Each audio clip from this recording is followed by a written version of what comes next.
बच्चों, तो मैं बता रही थी, कुंभकर्ण पूछा को भाई ता काहे तब मुख रह भाई। ये कुंभकर्ण ने पूछा, भाई क्यों तुम्हारा मुख सूखा हुआ है। कथा कही सब ते अभिमानी, जय प्रकार सीता हरियाणी। तो उस घमंडी ने वो सब कहानी बताई जिस प्रकार उसने सीता का हरण किया था। तात कपिन सब निश्चर मारे। भाई वानरों ने सारे राक्षसों को मार दिया। महा योद्धा संघारे, बड़े बड़े योद्धाओं का संहार किया है। दुर्मुख सुरृप मनुजहारी, दुर्मुख नामक राक्षस जिसका मुख क्या भयानक है, ठीक है।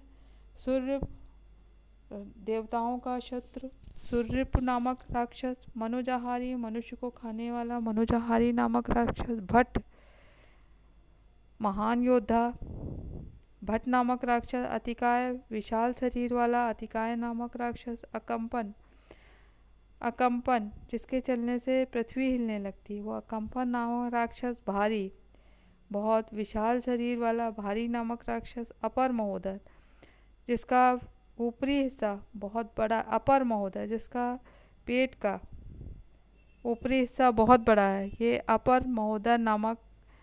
आदिक वीरा आदि वीर, परे समरमयी सब रणधीरा, सभी समर माने युद्ध भूमि में, सभी रणधीर माने सभी रणवाकरे, सभी साहसी योद्धा। परे समर माने युद्ध में मृत्यु को प्राप्त हुए हैं, ठीक है। यानी इनके नाम भी हैं और उनके आकार प्रकार भी हैं कि दुर्मुख नामक दुर्मुख माने भयानक मुख वाला, दुर्मुख नामक राक्षस। सूर्य देवताओं का शत्रु, सूर्य नामक राक्षस। मनोजहारी मनुष्य का आहार करने वाला, मनोज आहारी नामक राक्षस। भट्ट महान योद्धा भट्ट नामक राक्षस। अतिकाय बड़े शरीर वाला अतिकाय नामक राक्षस। अकंपन जिसके चलने से पृथ्वी हिलने लगती है, अकंपन नामक राक्षस। भारी जिसका शरीर है भारी नामक राक्षस। अपर जिसका ऊपरी हिस्सा बड़ा है, अपर नामक राक्षस।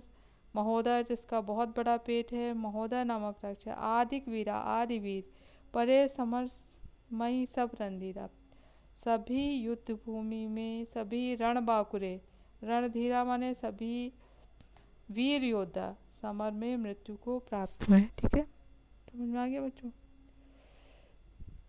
सुनि दस कंदर वचन तब, कुंभकर्ण विलखान, जगदम्बा हरियाण, अपसट चाहत कल्याण, ठीक है। सुन दस कंदर वचन तब, कुंभकर्ण बिलखान। तो रावण के इन वचनों को सुनकर के कुंभकर्ण क्या है, बिलखान माने बहुत अधिक दुखी हो गया। जगदम्बा हरियाण, अपसट चाहत कल्याण, और उसने भाई से कहा, सट माने दुष्ट, जगदम्बा हरियाण जगत की माता का तुमने हरि माने अपहरण किया है। अब चाहत कल्याण, अब अपना भला चाहते हो, कल्याण माने अपना भला चाहते हो, ठीक है। सुनि दस कंदर वचन तब, रावण के वचनों को सुनकर के कुंभकर्ण बहुत अधिक दुखी हो गया, व्याकुल हो गया। जगदम्बा हरियाण, दुष्ट तुमने जगत की माता का अपहरण किया है। अब चाहत कल्याण, अब अपना कल्याण चाहते हो, ठीक है। तो बच्चों समझ में आ गया। तो आपको है दोहा, सोरठा और चौपाई। इनमें जो भी ये जो छंद हो रहे हैं, इनमें इनके लक्षण भी आपको याद करने, कई बार पूछ लिया जाता है, ठीक है। तो है दो मात्रिक छंद, वार्णिक छंद, ठीक है। तो इसमें है 5 छंदों का प्रयोग है। कवित्व वार्णिक छंद, सवैया वार्णिक छंद, ठीक है। और दोहा, सोरठा और चौपाई मात्रिक छंदों का प्रयोग किया गया। तो आपकी किताब में पीछे लिखा हुआ है कि उनके लक्षण क्या होते हैं, उन्हें आपको तैयार कर लेने हैं, ठीक है। अब पहला प्रश्न है, कवितावली में उद्धृत छंदों के आधार पर यह स्पष्ट करें कि तुलसीदास को अपने युग की आर्थिक विषमता की अच्छी समझ है, ठीक है।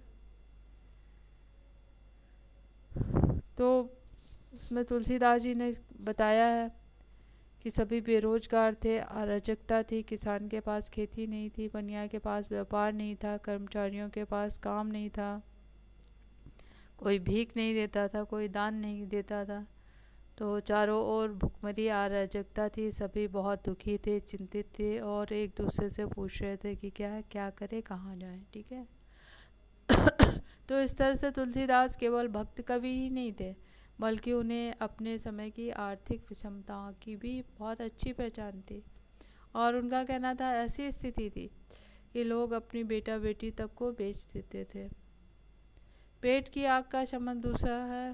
पेट की आग का शमन ईश्वर राम भक्ति का मेघ ही कर सकता है। तुलसीदास के काव्य में इस समय का युग का भी युग सत्य है, तर्क संगत उत्तर दीजिए।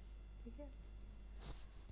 तो इसमें तुलसीदास जी ने कहा है कि क्या है, जो पेट की आग है उसको है बुझाने के लिए राम की भक्ति रूपी कृपा की वर्षा से शांत हो सकती है, परंतु ये इस युग में सत्य नहीं है। ईश्वर की भक्ति के साथ साथ व्यक्ति को पेट भरने के लिए परिश्रम की भी आवश्यकता होती है। ठीक है।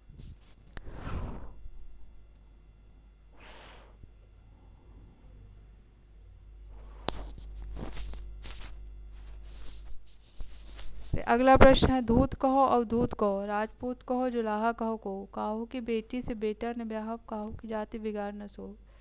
इस सवैया में काहू की बेटी से बेटा न ब्याह का सामाजिक अर्थ में क्या परिवर्तन आता है?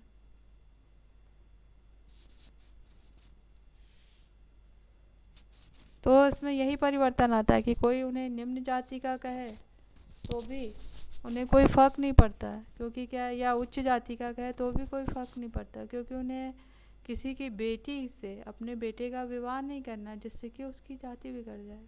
ठीक है। तो ये परिवर्तन आता है कि अगर है हमारे समाज में है स्त्री की क्या है विवाह के उपरांत जाति बदल जाती है, अगर वो निम्न जाति में होगी तो उसकी निम्न जाति हो जाती है।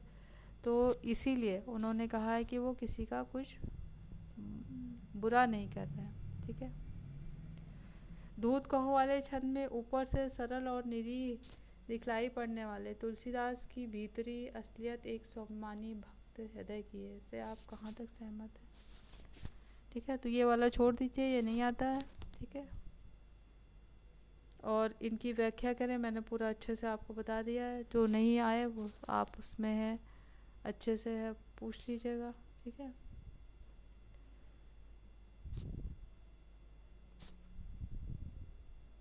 फिर